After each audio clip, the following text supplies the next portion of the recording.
Just grab your tissues now, it makes it easier.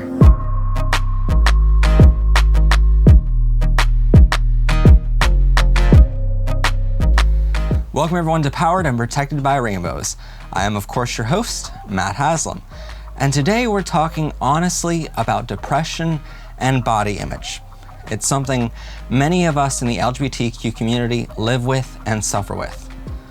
Whether we grew up in a homophobic or transphobic home, whether we're just shunned or fired for being who we are, or whether it's someone like me who had a pretty good family and set of friends, but just go through a lot in life. Many of us still suffer with severe depression. While this episode is focused on the entire community, I want you to know up front that most of what I can talk about comes from my personal experience. You should know that I am not, nor have I ever claimed to be a professional trained counselor. So if you need help, there are phone numbers in the description box below, as well as the end of this video, that you can call anytime, day or night, to speak with someone professional. But anyway, let's talk honestly about depression and body image. My story is not unique in almost any way. I hid everything of who I was and who I loved for 25 years. Every time a family member or friend pointed out the fact that I was single or pointed out a cute girl, I would just fake a smile and move on. Like many in our community, I was under immense bullying throughout my entire childhood. My classmates at the St. Stephen's Elementary School in Port Carbon, PA, made me go crazy and called me gay as an insult on an almost daily and sometimes hourly basis. They called me fat and body shamed me for my entire childhood. My best friend at the time decided the only way he was going to survive was to stab me in the back and feed info to my bullies. And I don't blame him for that. But that's when I left that school for St. Ambrose. But because I had a different dream than most kids those ages, and because I was friends with many adults, I was bullied to no end there too. St. Ambrose is the school which gave us anti-gay teachings and had a whole day dedicated to telling us how being gay was so wrong. And you might think of me as a monster, but when I found out that school closed, I only felt bad for the teachers losing their jobs, but not the institution itself. I went to high school and still had to hide every feeling in my body screaming at me. I couldn't go to a private high school because I feared the locker rooms and being outed as gay from what was beyond my control. I had a cover girlfriend, and her and I have since spoken, and I told her the truth. Incredibly, we're still friends, even though she now knows that I thought about boys every time I kissed her. And in college, I hated myself for not being able to tell any of my family or friends who I had a crush on. I couldn't tell them how crushed I was when I found out Jeff had a boyfriend. And like many of us, even outside of our community, I spent my entire childhood coming home to a place that never felt much like a home. With parents fighting and music being my only outlet, I had no one I could trust with my innermost secret. I ran away up in the hills behind my house almost every day and carved the name of a boy into the tree just so I can spend time with him, because I feared I would never really have a boyfriend or someone who I can love in return. When you spend a major part of your life in a closet, never once being happy in your own skin, constantly knowing the truth about every lie you've ever told everyone around you, and not being able to sleep at night without thinking about an imaginary boyfriend who loves you, or imaginary friends who accept you, and an imaginary family who all know you're gay. It does immense damage to your self-worth and your self-image. And it's no wonder why we get so good at faking smiles and fake laughter. So we just end up lying to everyone all the time about how happy we are. Many of our members claim how happy they are to work wherever they end up working. But honestly, it's so hard to tell the difference between a real smile and the one they have years of practicing to fake.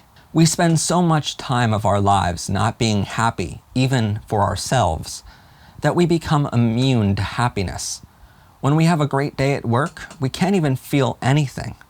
We still feel ourselves faking that smile, even when we have plenty of reason to have a genuine smile instead.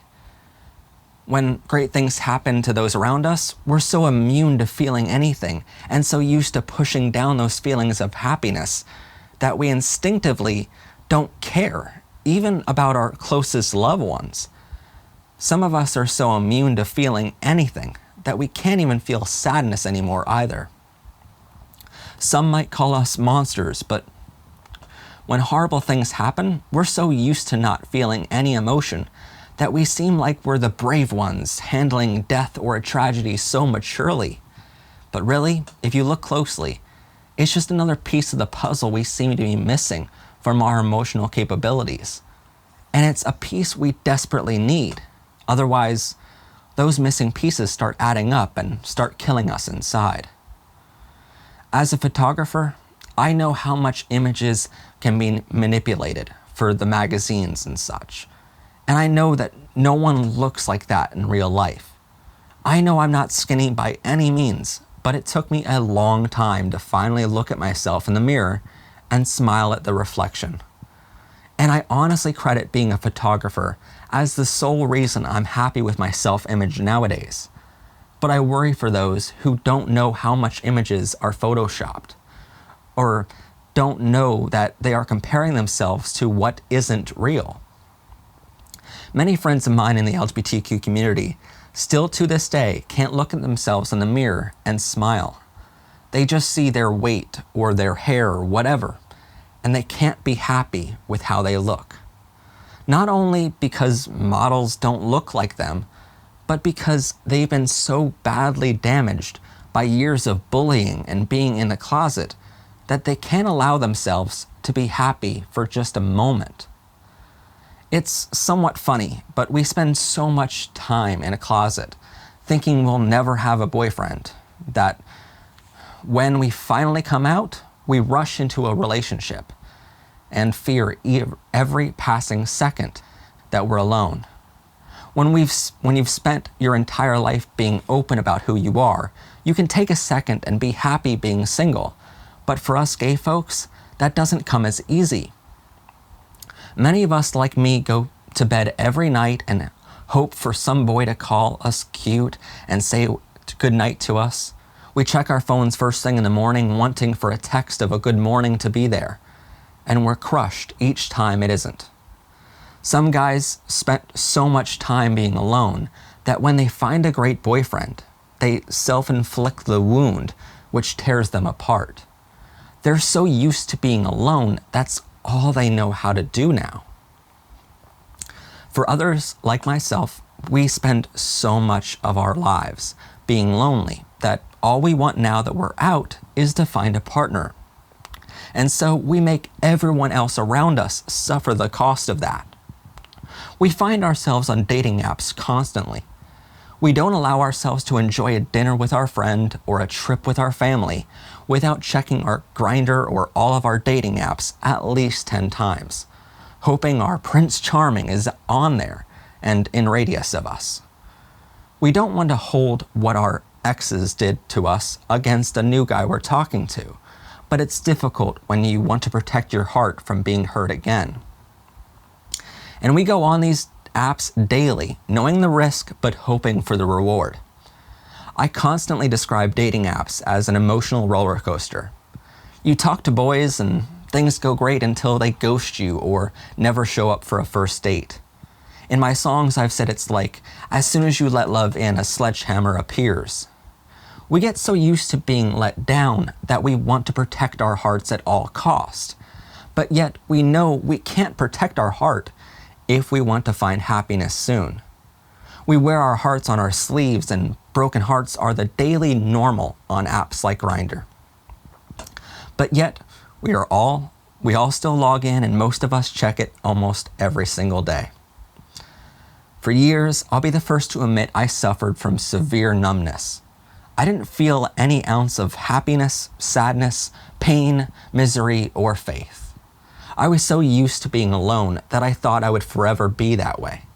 I was so used to not growing as an artist, dominating the world in business, and becoming a millionaire that I lost all hope in being it, and worse yet, became incredibly jealous of those who did. And as a straight person, you might assume it's just easier to blame being in the closet, but you've had your entire life to figure out how to be and how to act human. We've only had the time since we came out. For example, I've been out of the closet almost 2 years now. But yet, the problems I face and I'm forced to deal with on a daily basis are a little more complex than the problems a normal 2-year-old has to face. So for members like me, we're still figuring that out every single day. I still find myself struggling and figuring out if a smile is genuine or fake. I still try not to look at my phone first thing in the morning, hoping for a good morning text. I'm still figuring out that it's sometimes better to be happily surprised than severely let down, because I've spent too much of my life being severely let down that I've honestly never once been surprised. The truth is hard to admit. So many of those around us never know the truth that it's so easy for us to subconsciously block others out from any truth we hold, no matter how small that truth is. I mean, we all have good days and bad, and when we hit one of those bad days, we need to remember what it's like to be human, and we need to let others in, otherwise we self-destruct. But all of our lives, that's exactly what we've been programmed to do, and so anything other than self-destruction is incredibly difficult for us to do. We all have good days and bad. We all have friends and family who should be there to listen and help. So, in times that we're feeling horrible, we need to rely on that support system. And most importantly, we need to remember it exists in the first place. And if you don't think that support system exists for you before you self-destruct entirely, you need to learn a few phone numbers. First of which is the National Suicide Prevention Lifeline, whose number is right here on your screen. And the second is the Trevor Project LGBTQ Suicide Prevention Hotline, right here. Pause the video, write them down, and call them if you need. You are not alone, and neither am I, but I'll be the first to admit that it took me a long time to realize that I wasn't alone in this. And as for the rest of you watching this video, know that I'm feeling better by the day, thanks to my amazing family and my best friend Becca. But you should know that not every smile you see someone, anyone, not just mine, is genuine. It's easier than you might assume to hide sadness and severe depression. Take it from someone who's hid his depression all of his life. In fact, the only two reasons I'm opening up about my depression now are first to hopefully help myself here. I've realized how much it helps letting others in the loop and telling people, because that means there's a bigger support system there for me when and if I need it again. But second is because I want others out there who might be suffering to know they aren't alone either. Anyway, that's our episode for today. If you have any thoughts on today's topic or want to share your personal experiences, I encourage you to leave those in the comments down below. Also, while you're down there, please like this video, subscribe to our network for plenty of great gay content to come in the future, and share this video with others. I'm Matt Haslam. This has been PBR, and have a gay day, everyone. Bye for now.